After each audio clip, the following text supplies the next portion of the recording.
record amount of snow in parts of south central Alaska, especially in Anchorage. Anchorage has already topped record snowfall, and they still got a couple months of winter left.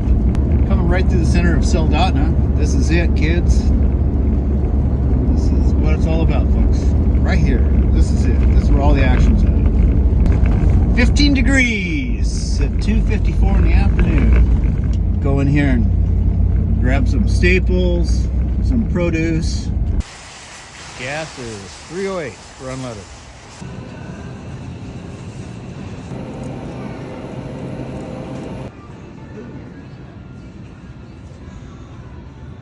And here it is, the final tally.